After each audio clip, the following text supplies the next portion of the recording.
Okay, so this is a Mazda 3 2010 plate, UK spec. We're going to change the brake discs and pads on this, both front and back. So these are the pads and discs for both the front and the rear. From Padgett, they come coated prior to installation, and what happens is when you put the brakes on, wherever the brake pad lies on the discs, that coating will burn off. The rest of the disc is still coated and remains protected during the life of the disc. The pads, fairly similar with any other pad, just the type of material that's used. The front pads have this clip, and the rear pads don't. We'll go through that in a minute when we actually change the pads out. So the first thing to do is to jack up the car.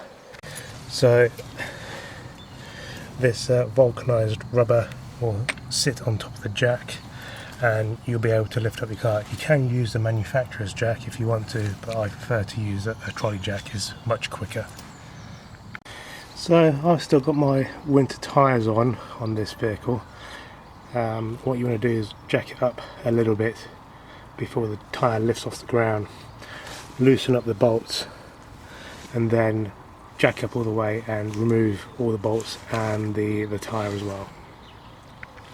Okay, so once you've got your tyre off, for added bit of safety, get yourself an axle stand, place it underneath the vehicle so that just in case that does fail, your car won't fall on top of you. Also, it's a good idea to remove the handle on these things just in case you don't kick it when you go past. Okay, so we've removed the wheel. This is the driver's side right hand wheel. What I've done is I've turned the wheel to the right when the tyre was off the ground, and it just makes it easier just to get access. So we have to remove two bolts. The first bolt is here, it's covered by plastic, so we have to remove the plastic cap. The second bolt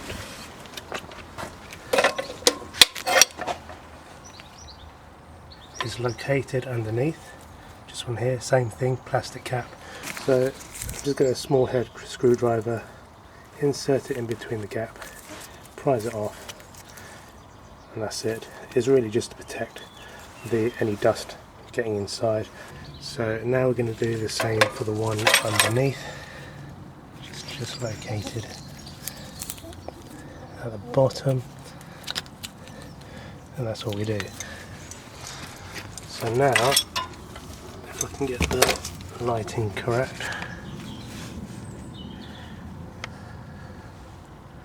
we have got a socket in there, or bolt, that needs an Allen key to open it up.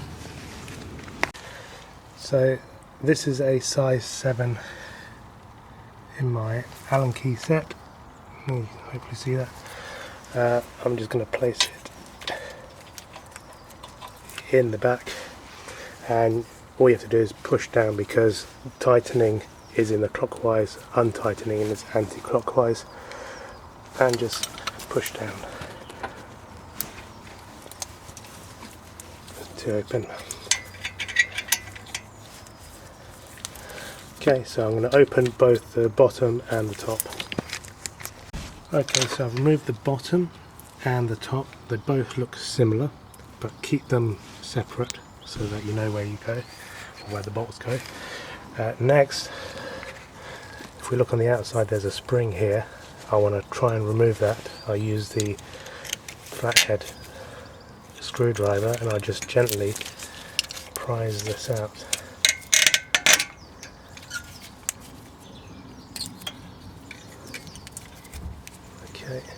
Okay, so once we remove the clip, you can see it's slightly loose. We're just going to now pry it out.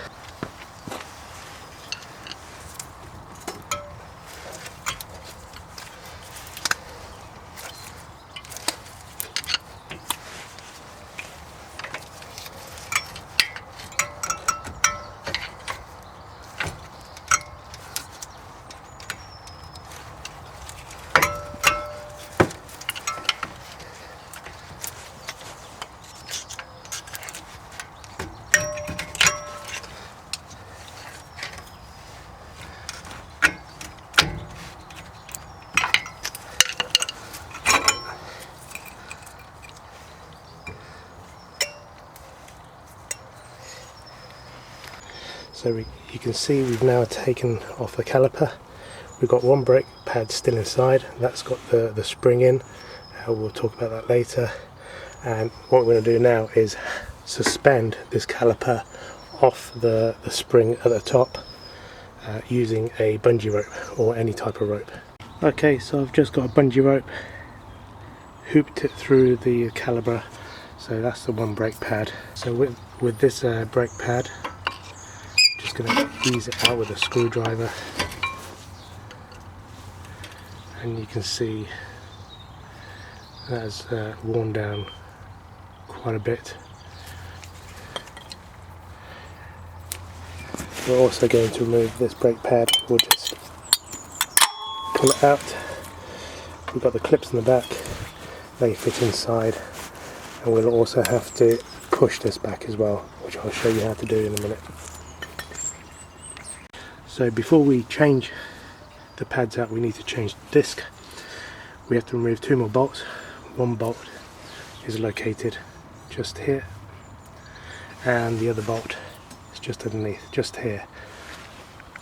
Okay, so these bolts take a 17mm socket. So I just put that on there and open it up.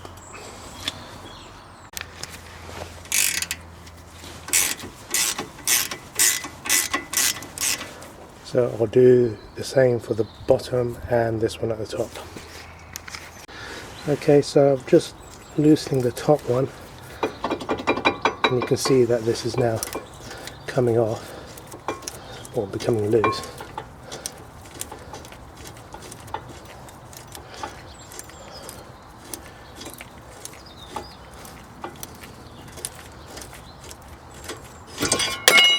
There you go. If I had two hands spare, I would have caught that one. So this is now removed. We can now get going and taking off this. Now on some of these brake discs you tend to find a little threaded hole around here where you can put a bolt in, screw it, and it'll move the disc away because it's going to be fairly well rusted or, you know, mounted on there. So another way of doing it, if there isn't one, which there isn't one on here, is to use the support from behind and using these. So what I've got is a bolt which I'm going to put in here. I've got a nut and washer. So what I'm going to do is I'm going to put the bolt in, put the washer on, and then the nut.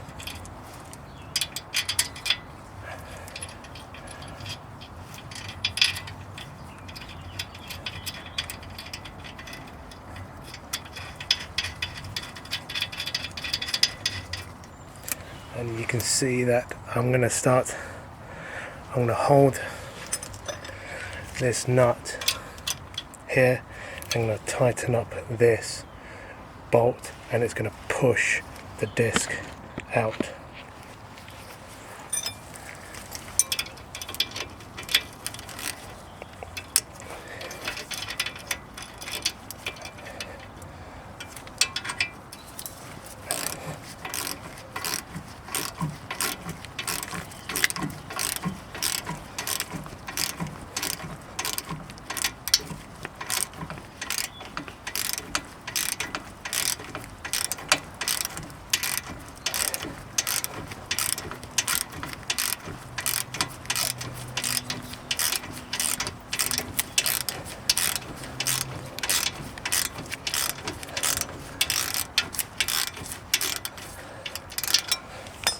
Hopefully you can see the discs, or the disc has tilted slightly, so I'm going to take this bolt out and put it in the top and do it again. Well, I didn't have to do it because it's come out. There we go. And all we have to do is just now remove the disc. And you can see inside that there's a lot of rust on here, and there's rust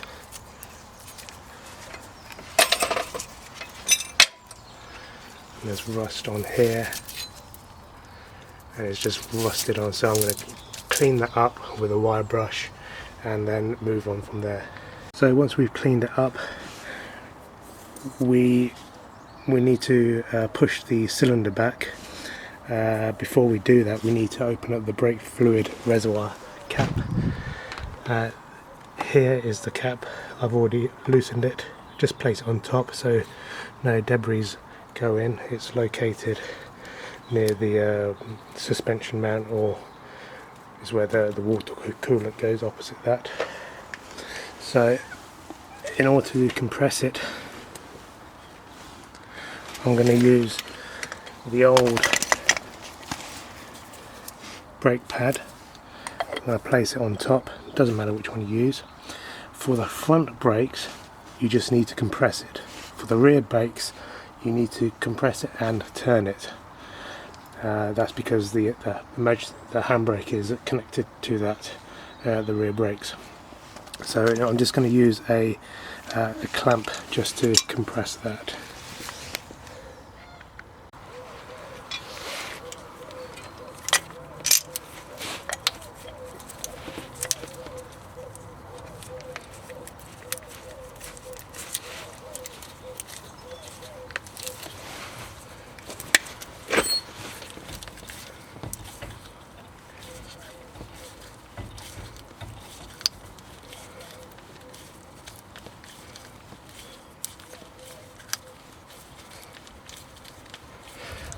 I'm just going to compress it as far as I can go, but not too far, so that it goes all the way in.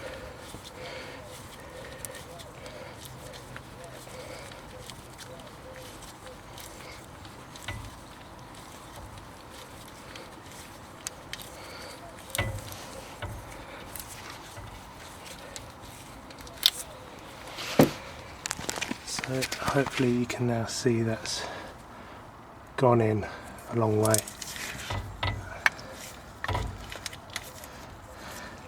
not going to compress it anymore. I think that should be enough. Okay, so I'm going to put the new disc on. Okay, so I'm going to put the new disc on. Before I do that, I'll change my gloves so I don't get any grease on the disc. So it's just a simple case of lining it up and placing it on. Now we're going to go and put the pads in.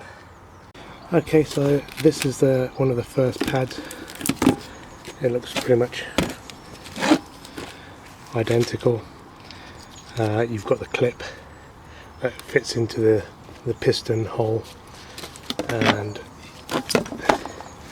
you can see the difference in pad thickness. So before I put it back in, I'm just going to clean up the caliper, and then we can go from there. So once we put the disc back in, we're going to put the holder back in as well. I'm just going to clean that up, and then we're going to be ready to put the brake pads back on. So I've put the holder back in place. I'm going to put the first brake pad in, which is on the left hand side. It can only go in one way, but before I do that, to stop the brakes squealing, I'm going to put grease on the top and the bottom, but I'm also going to put grease on the back as well. So I'll just do that. Okay, so I've put copper grease everywhere on the back. Make sure you don't get it on the brake pad itself, and then just place it into the holder.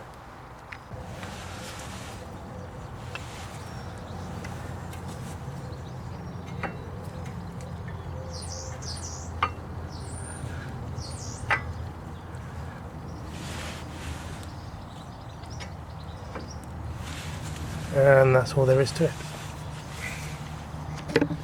So next we're going to do the same thing with the other brake pad, and then we're going to place copper grease on the clips and where it makes contact with the metal so it doesn't rattle, and then place it back in here and then put the whole thing back together.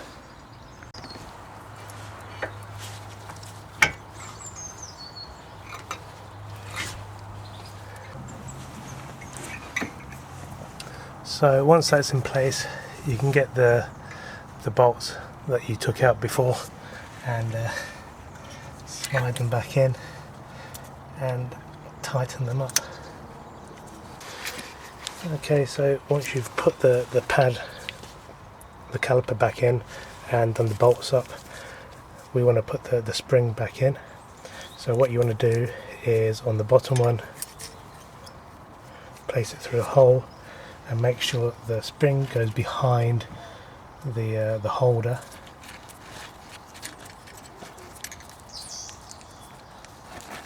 Like so. And then on the top one, take it all the way and place it in the hole.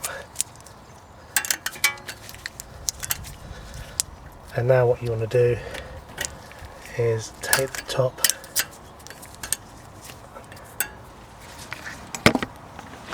is hold this spring in place,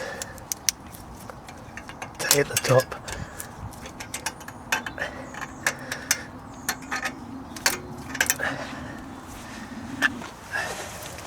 hold it in place, and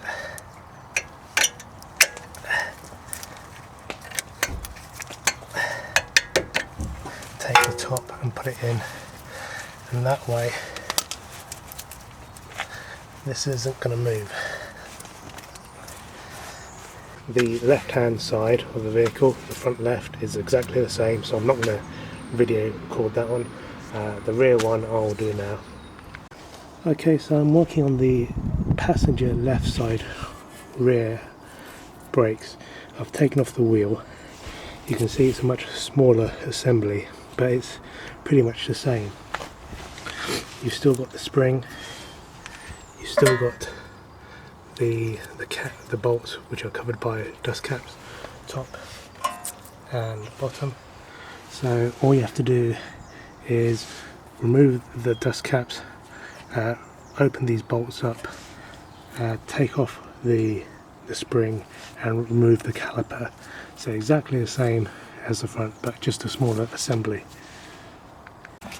So the dust caps, using a flathead screwdriver,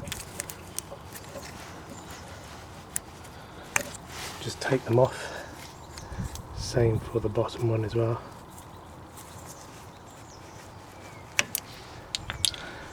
And it's still the same 7mm Allen key, or size 7 Allen key, and you just put that in there and just open up these bolts. When I've done that, I will remove the spring. Okay, so I've just undone these bolts. I've just left them in for now, just makes it a little bit easier. There's that one. So I'm just now going to remove the spring. Just going to use a screwdriver so the spring goes into this hole and sits behind the caliper. So I'm just going to remove this. Once that has been removed, we're now in a position to remove this. Before I remove this, forgot to mention, you need to take the handbrake on if you apply the handbrake, because the handbrake will lock these rear brakes. So when you do that, just make sure you put something under the wheels, like a chock or a brick or something, to stop the car rolling forward. So once you've done that, you can now start taking this assembly off. I'll have to use both hands. So okay, so I've pulled away the assembly and I'm just going to place it on top just for now. You can see here the inside of the brake disc has a spring the other side doesn't, so just keep a note of that when we're replacing the new ones. Okay, so with the caliper, I'm just going to place it behind this brake guard because there's no spring up here to actually keep hold of it. So once we've done that, we can remove the brake pads at the back.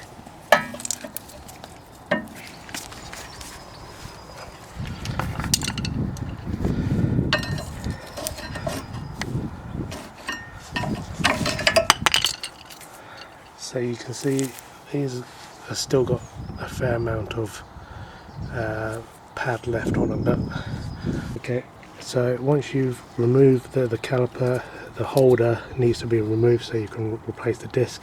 Same as the front. If you go around the back, there's one bolt here and there's one bolt at the bottom. We just need to remove those and it'll be the same process as before. Okay, so these bolts at the back, they require a 14mm, I don't know if you can see that, 14mm socket, which fits on. Now I'm just going to open both of them. Okay, I've removed the disc pad holder. I just got a mallet, rubber mallet, hit it from the back and it came off fairly easily in comparison to the front. So we just take these off. You can see that these rotors are a lot smaller and the pads are a lot smaller, so I'm just going to clean this up and reverse the process. Okay, so with the piston, rear piston on the Mazda 3 2010 reg, you need to twist and compress the piston. On the Mazda 6 2009 reg, you can just do it with the needle nose pliers by twisting around, but this you need to compress. It's a little bit difficult to do with the needle nose pliers, so I've used this tool that you can get to from Eurocar parts.